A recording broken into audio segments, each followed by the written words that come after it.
स्वागत है आप सभी का आज के इस वीडियो में। तो हम लोग पढ़ रहे हैं हीट, और हीट में ये श्रृंखला चल रही है पार्ट 3 के रूप में। आज आप इसको देखेंगे। तो इस वीडियो में आज देखते हैं कौन कौन सी नए आर्टिकल्स हम लोगों को पता चलते हैं, कौन सी नई चीज़ों की जानकारी मिलती है। तो स्टार्ट करते हैं। तो आज का टॉपिक विकिरण का उत्सर्जन व अवशोषण से स्टार्ट करते हैं। तो उत्सर्जन क्षमता किसी वस्तु से एमएसए पावर की बात की जाए तो सबसे पहले हम लोगों को जानना पड़ेगा 3 चीज़ों के बारे में। और वो 3 चीज़ें हैं आपके पास में, अगर कहा जाए ए, आर और टी। ठीक है, और ये तीनों चीज़ें जो हैं इन सब का टोटल जो आना चाहिए वो आना चाहिए। ए आपके एब्जॉर्प्शन, आर रिफ्लेक्शन और टी ट्रांसमिट। ठीक है, तो अगर किसी भी वस्तु पर कोई प्रकाश आपतित हो रहा है या विकिरण एनर्जी गिर रही है तो उस पर वो ऊर्जा 3 तरह से आपकी यूज़ हो सकती है। एब्जॉर्प्शन यानी अवशोषण हो सकता है उसका, रिफ्लेक्शन यानी वो उस विकिरण ऊर्जा को परावर्तित कर सकती है, ट्रांसमिट अपने अंदर से होकर पारगमित हो सकती है। ठीक है ना। तो इस तरह से ए, आर और टी इन तीनों से मिलकर आपका 1 बनता है। तो यहाँ पर जो बात की जा रही है, किसी वस्तु से अगर उसके प्रति एकांक क्षेत्रफल से प्रति सेकंड यानी per unit area per unit time से कितनी एनर्जी रेडिएट हो रही है, ठीक है, तो वो कैपेसिटी आपकी उत्सर्जन क्षमता या एमएसए पावर कहलाती है। किसी चमकदार या वाइट सरफेस के अगर बात करें तो उससे ऊष्मा का उत्सर्जन यानी ऊष्मा का जो एनर्जी उत्सर्जन है, एमिशन है, वो बहुत ही कम होता है। नेक्स्ट पॉइंट पर हम लोग आते हैं। नेक्स्ट पॉइंट है आपका ब्लैक बॉडी। तो ब्लैक बॉडी का सीधा मतलब, जैसे अभी आपने ए, आर और टी के बारे में जाना था, तो ए का मतलब एब्जॉर्प्शन। किसी भी ब्लैक बॉडी के लिए आर और टी के जो मान होंगे वो 0 होंगे। ठीक है ना। तो या इसका मतलब ये भी आप कह सकते हैं कि एब्जॉर्प्शन पावर जो है ए इक्वल्स टू आपका कितना रहेगा, 1 के इक्वल्स टू रहेगा। ए इक्वल्स टू आपका 1 रहेगा और आर इक्वल्स टू 0 रहेगा और टी इक्वल्स टू आपका 0 रहेगा। तो कोई भी वस्तु अगर ऐसी है कि वो अपने ऊपर आपतित होने वाले किसी भी विकिरण एनर्जी को टोटल क्या कर लेती है, एब्जॉर्ब कर लेती है, तो वो वस्तु आपकी ब्लैक बॉडी कहलाती है। इस बात को मैं और यहाँ पर और इंक्लूड करना चाहूँगा कि ब्लैक बॉडी से आप ये ना समझिएगा कि वो वस्तु पूरी तरह से काली ही होगी, ब्लैक ही होगी, ऐसा नहीं है। ठीक है ना। तो इसके लिए आप काफ़ी सारे उदाहरण यहाँ पर देख सकते हैं कि अगर ऐसे सर्दियों में हम लोग काले व गहरे रंग के कपड़े पहनने आते हैं, वो इसीलिए कि एब्जॉर्ब करना है। ठीक है, तो जितने भी डार्क कलर होंगे वो एनर्जी को एब्जॉर्ब करेंगे। वहीं पर वाइट कपड़े यानी सफ़ेद कपड़े ऊष्मा के बुरे अवशोषक होते हैं, इसलिए उन्हें गर्मियों में पहना जाता है, जिससे कि वो जो विकिरण एनर्जी है उसको परावर्तित कर सकें। नेक्स्ट पॉइंट पर आते हैं, किरचॉफ का नियम। किरचॉफ के नियम में हम लोग देखेंगे कि सबसे पहले तो यही चीज़ कि जो भी चीज़ें अच्छी अवशोषक होती हैं वो उतने ही अच्छे उत्सर्जक भी होते हैं। ठीक है ना। कोई वस्तु जितनी अच्छे से किसी भी रेडिएशन एनर्जी को एब्जॉर्व करेगी वो उतनी ही अच्छे से उसको रेडिएट भी कर देगी। इसके लिए हमने देखा था, एक एग्जाम्पल लिया था, रेगिस्तान की जो रेत है वो अधिक दिन में अधिक गर्म होती है और रात में अधिक जल्दी ठंडी हो जाती है। का मतलब यही है कि वो अच्छे से ऊष्मा को अवशोषित कर लेती है और उतनी ही जल्दी उसको अपने में से उत्सर्जित कर देती है यानी निकाल देती है। तो यहाँ पर किरचॉफ का लॉ भी इसी बात की ओर इंडिकेट करता है कि अच्छे अवशोषक ही अच्छे उत्सर्जक होते हैं। एग्जाम्पल में यहाँ पर ये रखा कि अंधेरे कमरे में काली और सफ़ेद वस्तु को समान ताप पर अगर रखा जाए तो काली वाली वस्तु अधिक विकिरण का उत्सर्जन करेगी। ठीक है ना। और जो है हमारे डेली लाइफ में भी जो आपके कई तरह के, जैसे आप जो बर्तन वगैरह बनाए जाते हैं एनर्जी को अवशोषित करने के लिए, वो भी किरचॉफ के नियम को ध्यान में रखते ही बनाए जाते हैं। जैसे आप इसके उदाहरण में देख सकते हो कि थर्मस जो होता है, ठीक है, उसकी बाहरी सतह का जो है, उसकी बाहरी और भीतरी सतह दोनों को चमकदार बनाया जाता है। चमकदार इसलिए बनाया जाता है क्योंकि सफ़ेद सतह जो होती है वो ऊष्मा की बुरी अवशोषक होती है और उतनी ही बुरी उत्सर्जक भी होती है। और सीधा मतलब ये होगा कि अगर ऐसा होता है, ऊष्मा की बुरी अवशोषक बुरा उत्सर्जक है, तो ऊष्मा की हानि उसके लिए कम होगी और जो थर्मस के अंदर रखी हुई जो भी आपका पेय पदार्थ है वो उतना ही अधिक समय तक, देर तक गर्म या देर तक ठंडा बना रहेगा। नेक्स्ट पॉइंट देखिए, नोट में भी काफ़ी अच्छा पॉइंट आपके सामने लिया गया है कि अगर कोई श्वेत प्रकाश के 7 रंगों में से अगर लाल रंग को आप बाहर निकाल देते हैं, ठीक है, बाहर लाल रंग को निकाल दिया जाए, तो शेष रंगों का जो सम्मिलित प्रभाव है वो बिल्कुल हरे रंग जैसा होता है। किरचॉफ के नियम की अगर आप बात मानें तो लाल रंग की जो वस्तु है वो गर्म होने पर हरा प्रकाश एमिट करती है। ठीक है, हरा प्रकाश यानी ग्रीन लाइट उससे उत्सर्जित होगी। इसीलिए लाल कांच की गेंद को गर्म करके अगर अंधेरे में रखा जाए तो वो हरी दिखाई देती है। ओके, और अगर हरे रंग की गेंद है तो हरे रंग की गेंद पर्याप्त रूप से गर्म कर देंगे तो वो कैसी दिखाई देगी, आपको लाल रंग की दिखाई देगी। अब बात करते हैं हम लोग स्टीफन के लॉ के बारे में। तो स्टीफन का लॉ आपको यही बताता है कि किसी भी वस्तु से उत्सर्जित जो विकिरण ऊर्जा है वो उसके ताप के ऊपर कैसे डिपेंड करती है। ठीक है ना। ताप भी ना कहें तो परम ताप कहें तो ज़्यादा अच्छा होगा, क्योंकि परम ताप को हम कैपिटल टी से दिखाते हैं। तो इसमें सीधा सीधा है कि किसी भी वस्तु से उत्सर्जित विकिरण ऊर्जा उसके परम ताप की चतुर्थ घात यानी 4th power of that absolute temperature, ठीक है, इसके प्रोपोर्शनल होता है। अगर यहाँ पर आप एक कांस्टेंट ये प्रोपोर्शनल का चिन्ह हटाते हैं तो यहाँ पर एक कांस्टेंट आपको मिलता है, इसको हम कहते हैं स्टीफन कांस्टेंट, ठीक है। तो ये सिग्मा जो है ये आपका स्टीफन नियतांक या स्टीफन कांस्टेंट कहलाता है।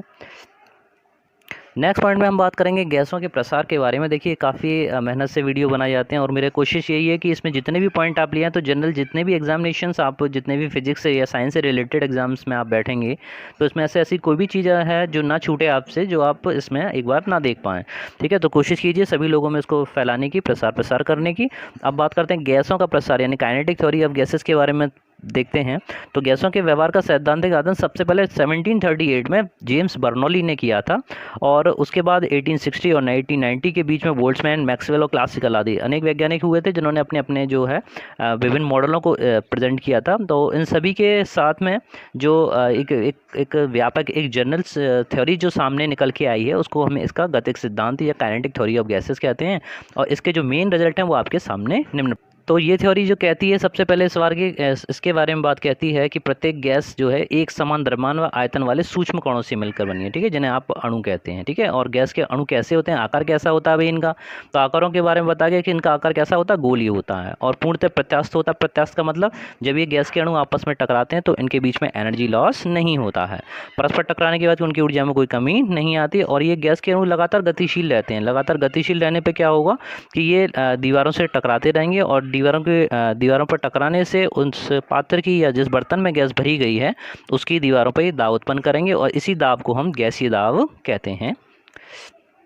दूसरा, इस सिद्धांत के अनुसार यह भी बताया है कि गैस के अणुओं में, ठीक है, परस्पर आकर्षण और प्रतिकर्षण नहीं लगता। इसमें कोई भी आपका आकर्षण प्रतिकर्षण नहीं लगेगा। गैस के अणुओं की स्थितिज ऊर्जा जो होगी उसकी पोटेंशियल एनर्जी शून्य होगी और इसमें जो एनर्जी होगी वो गैस के परम ताप के अनुक्रमणपाती होगी। जितना ज़्यादा टेम्परेचर होगा उस गैस की गतिज ऊर्जा उतनी ही ज़्यादा होगी।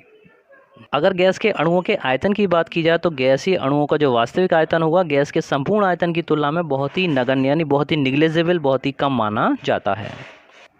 नेक्स्ट पॉइंट पे हम बात करते हैं चेंज इन स्टेट के बारे में यानी अवस्था परिवर्तन के बारे में, ठीक है। अवस्था परिवर्तन और गुप्त ऊष्मा एक दूसरे से रिलेटेड हैं भाई, ठीक है। एक चीज़ और मैं आपको बताना चाहूँगा कि जितना भी अभी आप मटेरियल इस हीट पार्ट 1, पार्ट 2 या पार्ट 3 में पढ़ने जा रहे हो या पढ़ रहे हैं, ठीक है, ये टोटल नहीं है, ठीक है, ये केवल बेसिक कॉन्सेप्ट्स हैं और इसके बेसिस पे आगे की बहुत सारी थ्योरी अभी आपको आगे और पढ़नी है। तो ये तो केवल एक तरह से मान लीजिए कि आपको टेबल पढ़ने से आ रहा है। तो इस समय जो एनर्जी आपको चाहिए एक स्टेट से दूसरी स्टेट में चेंज करने के लिए वो डिपेंड करेगी कि किस तरीके से आप उसको टेम्परेचर दे रहे हैं, ठीक है ना। तो पदार्थ के अणुओं के मध्य जो भी आपका इंटरचेंज होना है वो उसके टेम्परेचर को नहीं बढ़ाएगा, ठीक है। तो जब अवस्था परिवर्तन होता है तो उस मैटर का टेम्परेचर चेंज नहीं होता है, सिर्फ क्या चेंज होता है, उसकी पोटेंशियल एनर्जी चेंज होती है, ठीक है। इसका मतलब उसकी काइनेटिक एनर्जी में कोई चेंज नहीं होता है।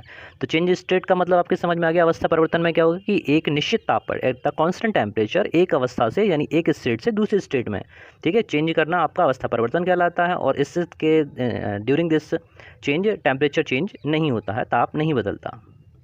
बात करते हैं मेल्टिंग पॉइंट के बारे में। तो मेल्टिंग पॉइंट का मतलब है कि ठोस का द्रव में बदलना, ठीक है। एट द कांस्टेंट टेम्परेचर यानी निश्चित ताप पर ठोस का द्रव में बदलना आपका गलन कहलाता है। और जिस ताप पर ये घटना होती है, जो फिनोमेना जिस पर होगी उसको आप ठोस का गलनांक कहेंगे। गलनांक पर दाब का क्या प्रभाव पड़ता है तो उसको भी समझ लेते हैं। वे पदार्थ जो पिघलने पर संकुचित होते हैं, संकुचित मतलब इनका आयतन कम होता है, ठीक है, उन पर दाब बढ़ाने से उनका गलनांक भी कम हो जाता है। जैसे आपका बर्फ़ है या लोहा है या विस्मित है आदि, ठीक है, ये पदार्थ हैं। और इसके अपोजिट अगर देखें कि वे पदार्थ जो पिघलने पर प्रसारित होते हैं, इनका आयतन बढ़ता है, उन पर दाब बढ़ाने से उनका गलनांक भी बढ़ जाता है। इस चीज़ को हमेशा ध्यान रखिएगा। काफ़ी बार इसी तरह के क्रिटिकल पॉइंटों को थोड़ा परीक्षाओं में एग्जामिनेशन में पूछ लिया जाता है। बात करते हैं फ्रीजिंग पॉइंट के बारे में। तो फ्रीज करना का मतलब समझ में आ ही रहा होगा कि निश्चित ताप पर द्रव का ठोस में बदलना, किसी लिक्विड का सॉलिड स्टेट में चेंज होना आपका हिमीकरण कहलाता है, ये फ्रीजिंग कहलाता है। और जिस टेम्परेचर पर होता है उसको आप फ्रीजिंग पॉइंट या द्रव का हिमांक बोलते हैं। और गलनांक और हिमांक लगभग कैसे होते हैं, आपके बराबर ही होते हैं। बात करते हैं बॉइलिंग पॉइंट के बारे में, क्वथनांक के बारे में। तो वह निश्चित ताप जिस पर द्रव का वाष्प या गैस में बदलना, ठीक है, लिक्विड से किस में चेंज हो जाए, वो वेपर में चेंज हो जाए या गैस में बदल जाए, ठीक है, उस प्रोसेस को हम क्वथन बोलते हैं या वाष्पन कहलाता है। और निश्चित ताप पर जिस पर यह घटना हो रही है उसको द्रव का क्वथनांक कहते हैं। दाब के प्रभाव के बारे में पढ़ते हैं। तो क्वथनांक पर दाब का क्या इफेक्ट रहता है। तो दाब बढ़ाने से द्रव का क्वथनांक भी आपका बढ़ता जाता है। ठीक है, अशुद्धि का प्रभाव देखें तो क्वथनांक पर अशुद्धि का क्या प्रभाव पड़ेगा। अशुद्धि जैसे कोई चीज़ में आप मिला देते हैं तो अशुद्धि मिलाने से भी द्रव का क्वथनांक आपका बढ़ जाता है। अब बात करते हैं हम संघनन बिंदु के बारे में, कंडेंसेशन पॉइंट के बारे में। तो सिंपल डेफिनेशन वही है कि निश्चित ताप पर वाष्प का द्रव में बदलना। ठीक है, तो वाष्प जो है वो द्रव में जिस टेम्परेचर पर चेंज हो जाएगी वो आपका प्रोसेस आपकी कहलाएगी संघनन, और जिस टेम्परेचर पर ये होगी उसको हम कहेंगे संघनन बिंदु। क्वथनांक और संघनन बिंदु दोनों एक समान होते हैं। नेक्स्ट पॉइंट,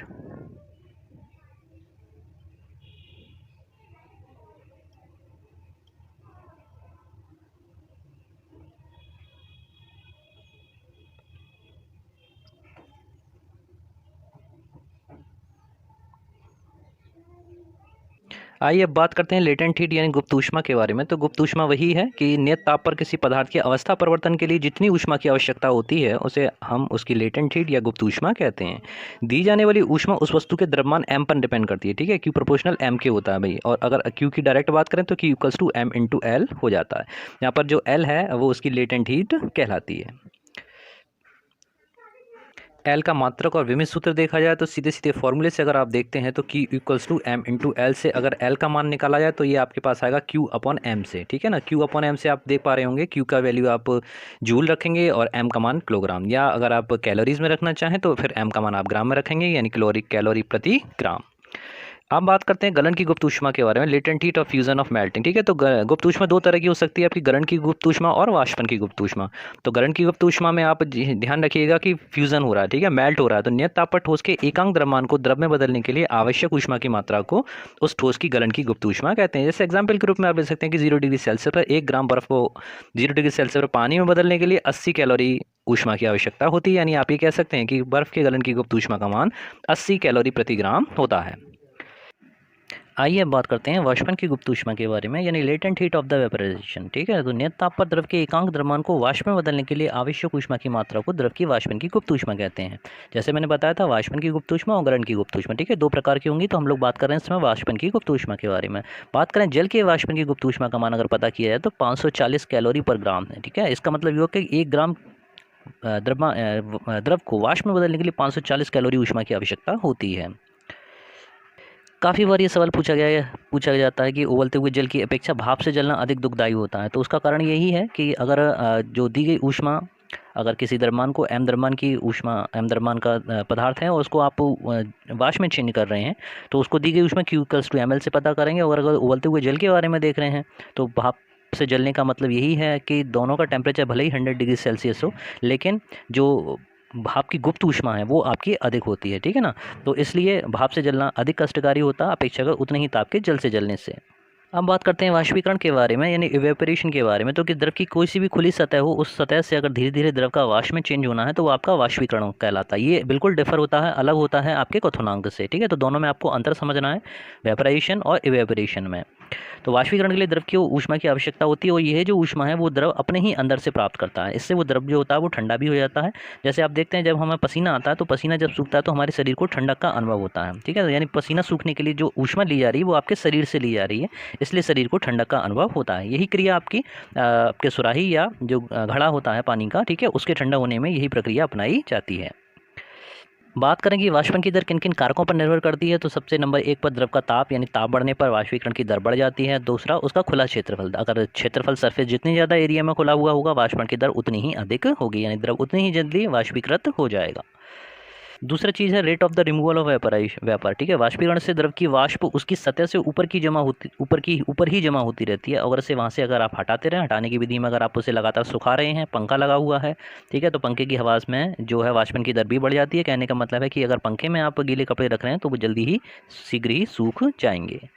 बात करें प्रशीतक के बारे में, रेफ्रिजरेटर में भी यही चीज़ अपनाई जाती है। प्रशीतक में वाष्पीकरण के द्वारा ठंडक की उत्पन्न की जाती है और तांबे की वाष्पक कुंडली में द्रव फ्रीऑन गैस भरी रहती है जो वाष्पीकृत होकर ठंडक उत्पन्न करती है, जो पूरे रेफ्रिजरेटर में प्रयोग किया जाता है।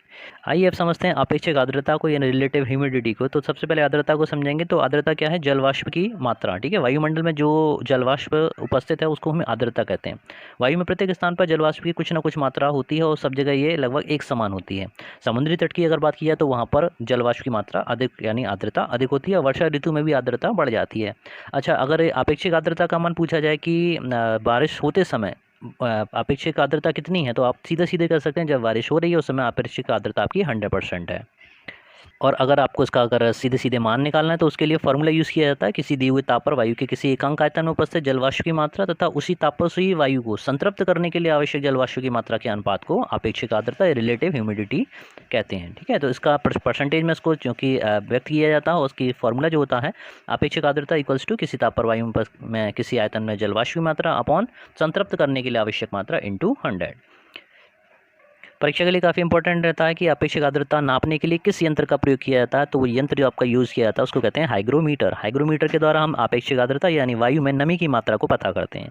संतृप्त अवस्था से आप समझते क्या है उसको समझ लीजिए कि किसी भी दिए गए ताप पर जलवाष्प की निश्चित मात्रा ही वायु के दौरान ग्रहण की जा सकती है। ठीक है, तो वही जो अवस्था है आपकी संतृप्त अवस्था या सैचुरेटेड स्टेट कहलाती है।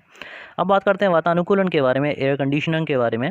तो पृथ्वी पर किसी स्थान पर आप किसी स्थान पर जलवायु, वहाँ के ताप, अपेक्षित आर्द्रता, वायु रहने की दिशा सब निर्धारित होती हैं।